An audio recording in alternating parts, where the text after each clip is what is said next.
Pai do Senhor, meus irmãos, será que nós nascemos de novo? Será que nós que fazemos parte de uma instituição, de uma igreja, nascemos de novo?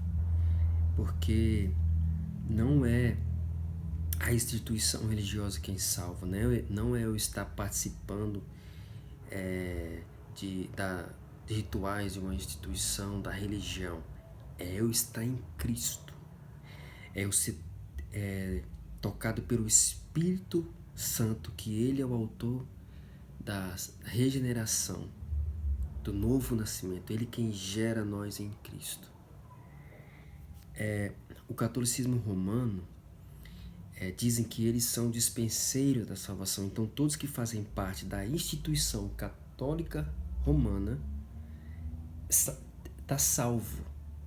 Então eles neutralizam todo o poder da cruz, todo o poder justificador que está no sacrifício perfeito de Cristo na cruz.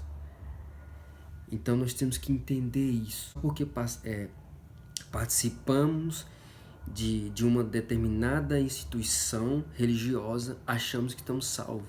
Só porque vamos aos domingos numa igreja, achamos que estamos salvos. Mas nós temos que saber quais as evidências da salvação em nós. Quais a característica da salvação em nós. Tiago fala sobre o que a fé genuína produz. Produz uma prática piedosa. A fé sem obra é morta, a fé sem prática é morta. E Tito diz, eles professam, Tito capítulo 1, versículo 16, professam ter uma fé, professam conhecer a Deus, mas negam com as obras. Então é as obras que fala, é os frutos quem determina. Então, quais as evidências que nós estamos salvos? Em João capítulo 3 do Evangelho, Jesus explica isso a Nicodemos. Nicodemos era mestre da lei, um doutor da lei. E Jesus falou, olha, quem não nascer de novo não pode ver o reino de Deus, não pode ser salvo, não vai herdar a salvação. Então tem que ser gerado pelo Espírito. E Nicodemos não entendeu, porque ele era natural. Então é muito complicado. E outra, não depende de nós, de nossas obras, do legalismo. É Deus, é eu entender a justificação na cruz. E eu vou receber a regeneração. E a regeneração produz a santificação. Então os 3 pilares da salvação é justificação em Cristo, a regeneração pelo Espírito e a santificação. Em Apocalipse 20:11 diz, aquele que é santo vai andar em santidade. Então se eu sou regenerado, eu vou continuar em santificação. Então, nós nascemos de novo. Se nós não nascermos de novo, não há salvação. Nós estamos apenas nos enganando com os demais em alguma religião. Eu quero deixar 2 evidências de que alguém nasceu de novo. A primeira está aqui, 1 João, capítulo 3, versículo 3, diz assim, qualquer que nele tenha essa esperança purifica-se a si mesmo, como também ele é puro. Qualquer que comete pecado também comete iniquidade, porque o pecado é iniquidade. E bem sabeis que ele se manifestou para tirar os nossos pecados. Nele não há pecado. Então eis aqui o mistério da cruz. Para que ele se manifestou? 6. Qualquer que permanece nele não peca. Qualquer que peca não o viu nem o conheceu. Filhinhos, ninguém vos engane. Quem pratica a justiça é justo, assim como ele é justo. Agora vamos para o 9. Qualquer que é nascido de Deus não comete pecado, ou seja, não vive na prática habitual do pecado, porque a sua semente permanece nele. E não pode continuar na prática do pecado, porque é nascido de Deus, é gerado de Deus. Então o primeiro ponto que alguém nasceu de Deus é como é que ele encara o pecado. Como a convivência dele com o pecado. Por exemplo, Jesus se manifestou para tirar o pecado, ou seja, todos estão, Romanos 3,23 diz que todos estão destituídos da glória de Deus. Todos pecaram e destituídos estão da glória de Deus. E também diz que o salário do pecado é a morte. Morte física, morte espiritual. A palavra morte é separação. Então, morte física separação do corpo com a alma. Isso tudo foi o que o pecado fez. Morte espiritual, separação do espírito do homem com o Espírito Santo. E morte eterna, separação total da glória de Deus, que é no trono branco, no lago de fogo, que os ímpios e aqueles que praticam o pecado vão ser lançados lá. Então isso que o pecado causou. Então primeiro, aquele que nasce de novo, os seus olhos abrem para a natureza hedionda do pecado. Ele enxerga o pecado agora, diferente de todos os homens. Ele vê o quanto que o pecado é danoso, e ele vê que ele se encontra nessa condição de pecador. E ele precisa de um Salvador para tirar ele dessa condição miserável, que está subjugado, escravo do pecado. Então, por isso que em Romanos 7, Paulo explica isso. Eu quero fazer o bem, mas o bem que quero fazer não faço. Porque quando eu quero fazer o bem, o mal está em mim. Aí lá no capítulo 7 de Romanos, nos últimos versículos, ele fala: miserável homem quem sou, quem me livrará do corpo dessa morte? Aí ele fala: graças a Deus por Cristo Jesus. Então, Cristo veio para aplacar o poder do pecado. Todo homem, em Salmos 51 diz que todos nascemos em iniquidade, em pecado somos gerados. E Jesus veio para isso. E em Romanos 8 diz: agora nenhuma maldição há para quem está em Cristo Jesus, nenhuma condenação há para quem está em Cristo Jesus. Por quê? Porque ele venceu na carne o pecado. Na cruz ali, Cristo mortificou o pecado, a natureza do pecado. Então todos que estão em Cristo justificados recebem o poder para vencer o pecado.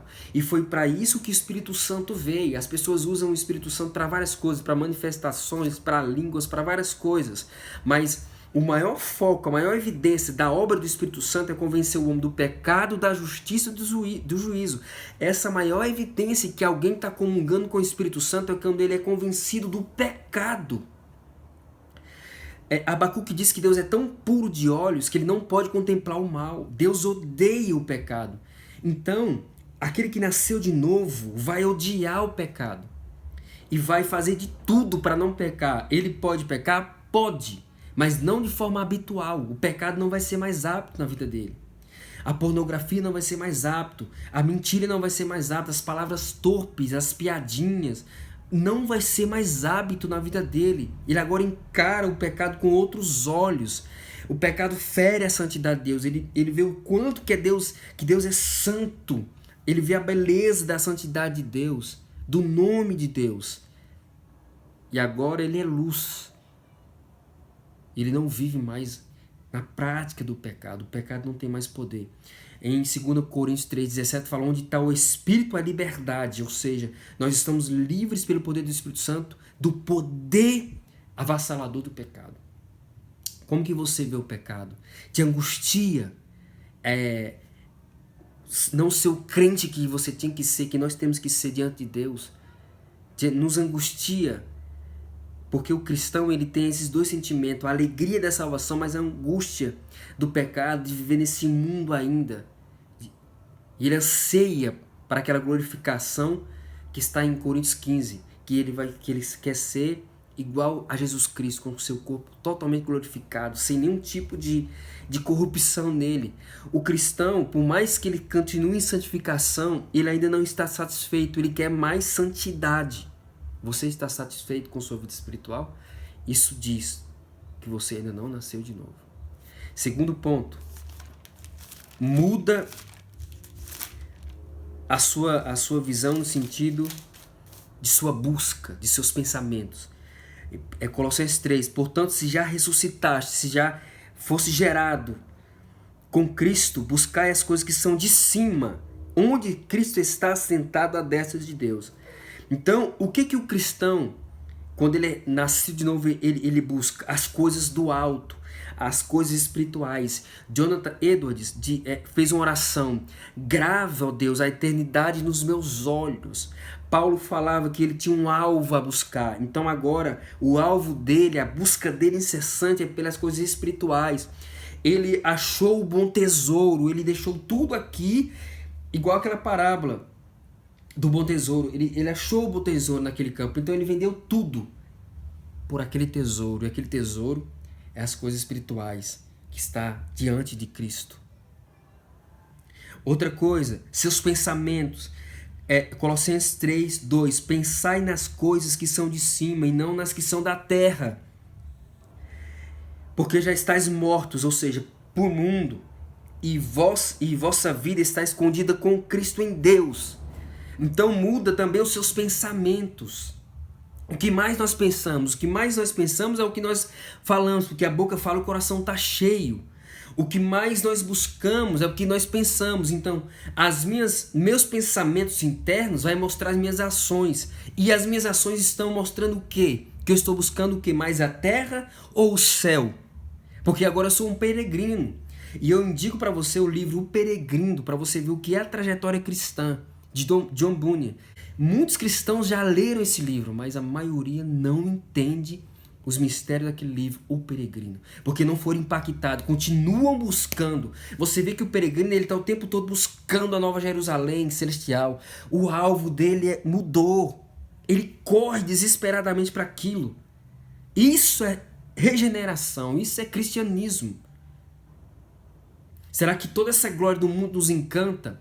A Bíblia diz em Hebreus 11 que Moisés rejeitou ser chamado filho da filha de Faraó. Rejeitou toda a glória do Egito, porque ele viu que algo maior o esperava. Então, pensem nisso. Sobre o pecado. O cristão pode pecar acidentalmente? Pode. Nós temos um advogado. Mas ele não vai viver no poder do pecado, porque o pecado original foi justificado, a dívida foi paga na cruz, ele foi justificado em Deus. O fardo caiu, aquele fardo, aquela matriz do pecado de Adão, que fazia com que ele pecasse, vivesse na prática, saiu. E ele agora vive uma vida em santificação. E ele faz de tudo agora para que ele não peque, ele cuida com seus olhos, igual o salmista em Salmo 101, verso 3, não colocarei coisas má diante dos meus olhos. Ele fala igual 1 Tessalonicenses 5, ele se abstém de toda aparência do mal. É isso. Tudo que possa prejudicar a sua vida, a sua santidade, a sua vida com Deus, ele tira da sua vida. Ele só quer ter paz com Deus, uma vida santa. Ele busca e pensa nas coisas do céu, de forma veemente. Ele trabalha para isso. Será que nós nascemos de novo?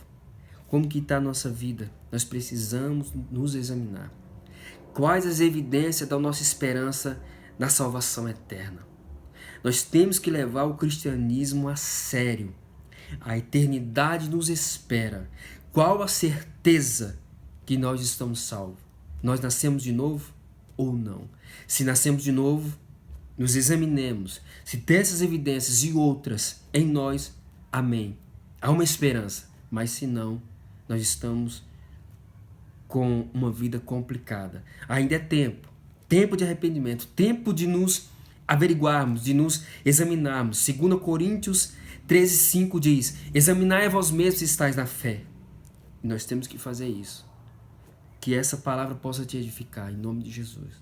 Amém.